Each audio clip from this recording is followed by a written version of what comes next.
Então, quais são os principais pontos positivos do Adalo? O primeiro deles que eu coloquei aqui é a baixa curva de aprendizado. É muito rápido aprender a desenvolver aplicativos com o Adalo. Entre 1 a 2 meses você já consegue aprender o necessário para criar aplicativos de média a alta complexidade. Imagina isso comparado com programação, com desenvolvimento com código, que precisa de 4 a 6 meses para desenvolver aplicativos de baixa complexidade, que dirá de média alta, né? Preciso de anos para adquirir a experiência e o conhecimento necessário para isso com programação, né? Então você vê o quão rápido é aprender a Adalo, para você ter uma noção disso, né? Sem falar que o tempo de desenvolvimento é muito menor, assim como em todas as outras plataformas no-code, né? Em questão de semanas você cria aplicativos, tanto no Adalo quanto no Bubble quanto nas outras, né? O próximo ponto positivo é criar aplicativos para web e nativos para celular. Então você consegue criar web apps que as pessoas vão acessar através do navegador, né, digitando o domínio ali www.algumacoisa.com.br, por exemplo. E também aplicativos nativos para celular, que as pessoas instalam no celular delas e conseguem abrir a qualquer momento, né?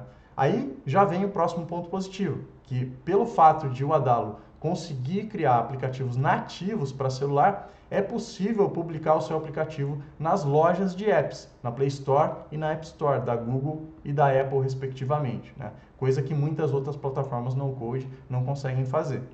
O próximo ponto positivo é que ele integra com APIs externas. Então, se você não consegue criar alguma coisa ali dentro da Adalo, disponibilizar algum tipo de informação ali dentro da própria plataforma, você pode criar uma API externa ou usar uma API externa já criada por terceiros para adicionar informações no seu aplicativo, para exibir informações no seu aplicativo ou até adicionar certas funcionalidades, né?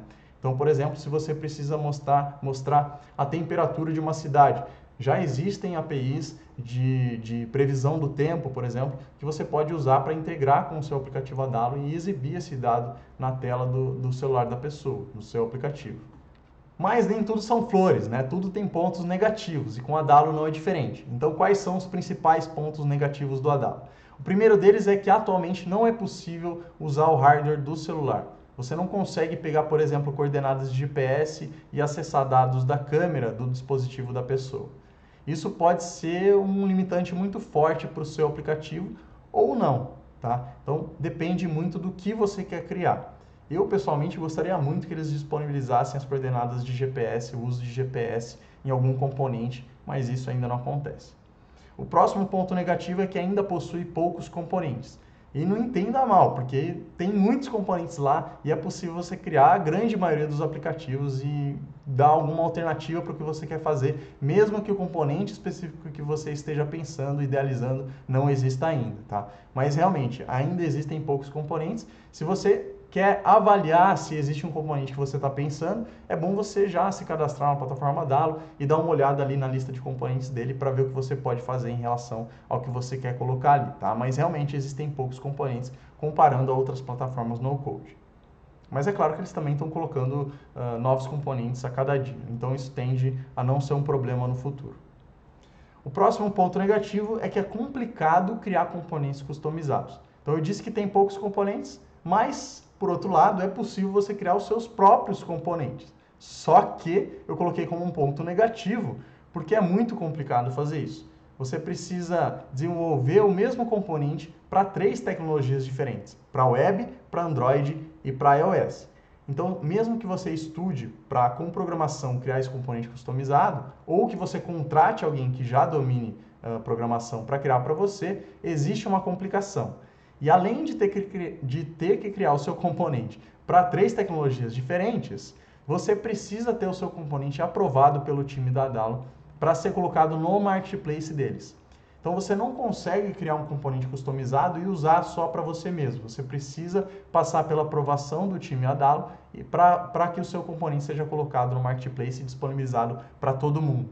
Então isso também limita muito o que você consegue fazer, né? Eu gostaria que você conseguisse criar o seu componente customizado e usar só você mesmo, sem precisar da aprovação deles, né? Mas isso também ainda não acontece. O próximo ponto negativo é que ainda não tem integração com os meios de pagamento nativos Android e iOS. Então é o seguinte, para você poder cobrar por bens digitais, você precisa usar os métodos de pagamento da Apple e da Google, tá? É uma política deles, é uma política das lojas. e o Adalo ainda não tem essa integração. Então, se você for cobrar por um bem digital, ou seja, por exemplo, se o seu usuário precisa acessar uma área do seu aplicativo que é reservada para assinantes, e você quer cobrar essa assinatura dele dentro do seu aplicativo, você não consegue fazer isso no Adalo hoje em dia, porque ele não tem essa integração com o pagamento nativo, né, do Android e do iOS. O que ele tem é integração com o pagamento de terceiros, uma integração com o método de pagamento do Stripe, com o meio de pagamento do Stripe. Né? E aí você pensa, é possível então porque eu tenho integração através desse componente, eu consigo cobrar do meu usuário. Consegue cobrar, mas se você publicar o seu aplicativo na loja, na Play Store e na App Store, né, da Google e da Apple, elas vão te barrar, elas não vão deixar você publicar o seu aplicativo porque viola as políticas delas, tá? Se você quiser entender mais como funcionam essas políticas das lojas, eu recomendo que você busque no Google a respeito disso para entender quando você pode usar um método de pagamento de terceiros e quando você precisa usar o método de pagamento nativo delas, né? Do Android, do iOS, da Play Store e da App Store, respectivamente.